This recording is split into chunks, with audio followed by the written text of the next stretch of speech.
喺香港有好多唔同門派嘅武術，例如空手道啦、柔道啦、跆拳道啦、合氣道係香港好多人聽過，但係會少有接觸嘅。今日好榮幸咧嚟到合氣道嘅本心館，我哋請嚟阿 Gerald 師傅咧，同我哋講解下合氣道嘅理論啦、步法啦、幾時傳入嚟香港啦，同埋最重要嘅就係合氣道嘅哲學。我哋今日入嚟。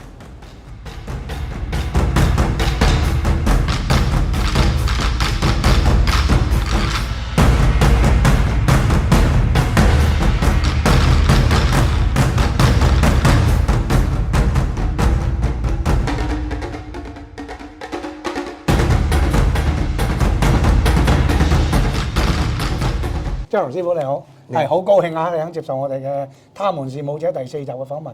咁多位師兄弟都好，係 OK。咁我想問下咧，引入嚟香港嘅合氣道咧，有幾耐嘅時間咧？其實個故事咧就來自咧有一位英國嘅老師喺日本本部練習咧，就引入嚟香港嘅。咁當時1970年或者69年代帶入嚟香港咯。幾好，我知道咧合氣道咧就同其他嘅武術咧就有少少唔同嘅。我意思唔同嘅方面咧就係、例如佢個好着重嘅禮儀啦、步法啦，同埋個理論嘅喎，係咪？而且有一定嘅哲學嘅喎。咁可唔可以首先講講個禮儀先咧？其實禮儀咧就反而好簡單嘅，因為其實係大家應該每日都做嘅事嚟嘅。譬如每次入到嚟一個道場需要敬禮啦，需要同大家打下招呼啦，其實都唔係規範嚟嘅，因為係一個個人嘅修養。經過合氣道咧，希望大家學習到就係其實係基本嘅修養啦。朝早同你嘅父母或者屋企人打個招呼啦，早晨啦。其實香港咧，學合氣道嘅人嘅目的，你大約知唔知嘅咧？其實都有嘅，因為咧其實有好多人咧就可能會選擇一啲較為直接啲嘅處理方法。係。咁但係咧都總有啲人咧會用一個理性啲嘅方法去處理衝突嘅。咁喺佢哋理解後咧，可能都會想嘗試下合氣道。咁我自己都係參與者咧，就都係我梗係認同合氣道嘅理念啦，亦都希望咧大家明白就係所有個衝突用最低嘅武力同埋用最合理嘅方法去處理咯。同埋我知道合氣道咧就唔會主張係先喐手嘅，係咪？冇錯啊，因為其實事實上就係衝突嘅起始係乜嘢咧？點解我會喐手先咧？頭先你講我點解會係我起始先咧？動腦嘅係對方啊嘛。我哋多數都係解決問題嘅哲學啦。先就係如果衝突起嘅時候，都要諗下自己有冇做錯。點解會去到大家有互動衝突？跟住就係當真係衝突都發生啦，咁你仲有咩方法咧？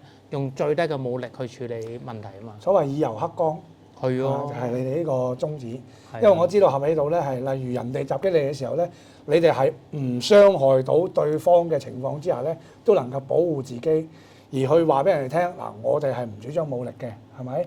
冇錯啦。因為咧，其實喺個武術裏邊咧，先就係要保護嘅一定係自己嘅。傷害對方先係好次要嘅。咁如果仲更正義啲嘅就係考慮下可以救護更多嘅人啦。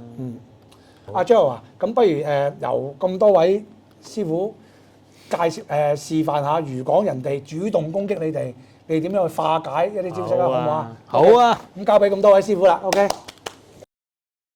阿 Joe 啊，如果人哋一個敵人有刀仔咁樣向你哋襲擊，以你哋合氣道嘅招式點樣去化解咧？其實咧化解嘅方法咧都唔係太多嘅，其實好簡單，就係有個直線同埋一個曲線。係。咁我哋依家咧就參考下或者曲線嘅方法。譬如依家係一個曲線，其實可以截擊。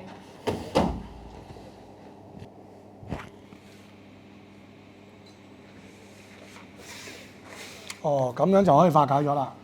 而且又唔會傷害得敵人太過犀利喎。係咪？好啦，咁如果另一招人哋向前刺咁又點樣咧？冇錯啦，其實我哋都要諗一下咧，其實好多招式就係內形去送嘅。嗯，頭先有示範過，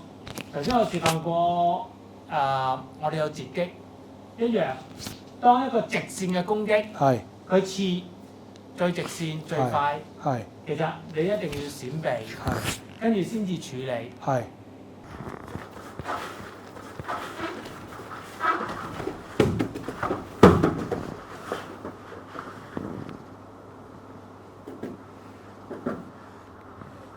哇！好精彩喎 ，Gerald， 係喎，搞到我都好想學合氣道添嚇。希望唔介意我咁蠢啦，將來有機會你哋教我啦嚇。咁 Gerald 話：咁如果人哋冇武器，就咁衝埋嚟，而家啲人好衝動噶嘛，衝埋嚟打你哋，咁你哋用合氣道會點樣去化解咧？其實如果就咁直接嘅衝突咧，反而係最簡單嘅，係因為就係好簡單嘅一個直線嚟嘅啫。咁啊，跟住咧，我哋當然係透過練習咧，就要考慮一下，咁簡單嘅直線，咁個balance啊，所有嘢咧，就係個弱點喺邊度咧？咁我哋其實就係先破對方嘅弱點先，係，先至施展自己了解嘅技法喺對方身上咯。我叫阿 Sean， 我學咗合氣道11年。我中意合氣道係因為合氣道充滿挑戰性。合氣道嘅武術精神不爭不鬥，令到我喺生活上、工作上都得到好大嘅益處。咁你學咗合氣道之後有咩改變啊？對你自己，即係學前同學後。學之前咧，因為後生好多嘢咧都中意同人鬥快，都中意同人爭。但係學咗合氣道之後咧，知道乜嘢叫做來形去送，有啲嘢係強求唔到嘅，所以合氣道幫咗我好大忙，令到我生活有好大改變。你好，我係 Matthew。咁我喺大學美國嗰陣時讀書，喺波士頓就認識到合氣道。咁我其實喺91年開始就開始練㗎啦。咁我學咗咁耐，我其實都好開心啦，因為可以認識到日本嘅文化啦，同埋係世界性嘅合氣道。做嘢亦都有幫助啦。咁始終合氣道都係呢個世界和平同埋亦都男仔、女仔同埋細路仔都可以一齊練嘅。咁想問下你啦，學之前同學之後對你有咩改變咧？例如工作或者生活上。其實個人都會calm 啲啦，咁再加生活再翻工平時都會好多壓力。咁如果合氣道嘅話咧，你會令到合氣道會令到你自己舒緩啲啦，同埋開心啲咯。係，我叫阿俊啦。咁我學咗合氣道3年度嘅。咁點解會學合氣道咧？因為我聽人講就話合氣道就可以盡量唔需要用力量去解決一啲問題嘅，咁對呢樣嘢好有興趣咯。咁你學之前同學之後有咩分別咧？喺學習技法之中嘅原則咧，學識咗去用到喺生活上啦，例如係衝突嚟到嘅時候咧，可以識得去積極面對去主導翻個情況咯，係啦。Gerald 啊，我知道你係香港合氣道嘅導師啦。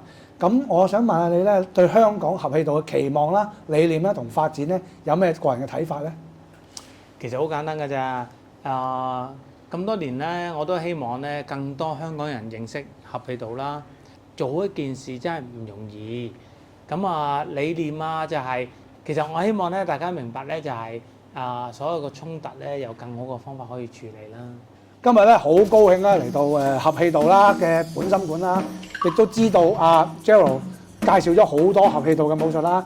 祝願你將合氣道喺香港發展更加順利，更加多學員。OK， thank you，拜拜。好啦，多謝大家收睇《他們是武者》第5集。